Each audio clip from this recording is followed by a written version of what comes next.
US dollar quiet during the Martin Luther King holiday. Before we start, a quick word from our sponsor. This video is brought to you by XNets, the world's leading retail brokerage firm offering ultra-fast execution and no overnight fees. Look for a link in the description below.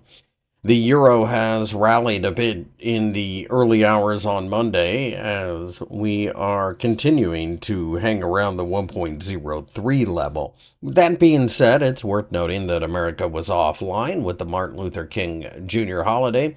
So I suspect at this point in time, this is just a market doing what it does when there's a serious lack of liquidity. Now, with that being said, I do think this is a market that could very well bounce a bit for a day or two before we start selling again. The 50-day EMA sits near the 1.0450 level and is dropping, so I think somewhere in that area we could get a situation where traders will start to pick up cheap US dollars. I still, to this day, remain bearish of the euro and still believe that we are going to parity. The US dollar initially dipped a little bit against the Japanese yen, but then turned around to show signs of life. At this point, the 155 yen level underneath is considered to be the support level of the range, especially near the 50-day EMA.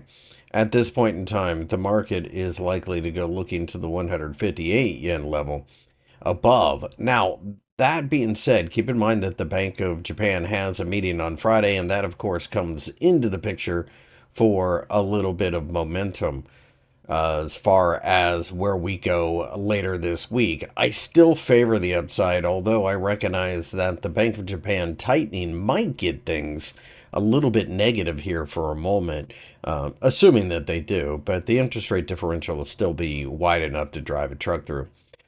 The Australian dollar rallied a little bit during the early hours on Monday as well. But again, this is going to be one of the situations like the euro. I think there just aren't a lot of dollar buyers out there just due to the fact that the US is offline. I think this is a market that chops around for a while, maybe rallies a little bit, and then you squash this thing like a bug if it shows any signs of exhaustion. And that's my plan. I think that it's possible the Aussie could drop down to the 0.60 level. The 0.6350 level above is a major ceiling in the market, especially with the 50-day EMA hanging about. My name's Christopher Lewis. I work for FXEmpire. If you enjoyed the video, give me a thumbs up and subscribe to the channel for more analysis.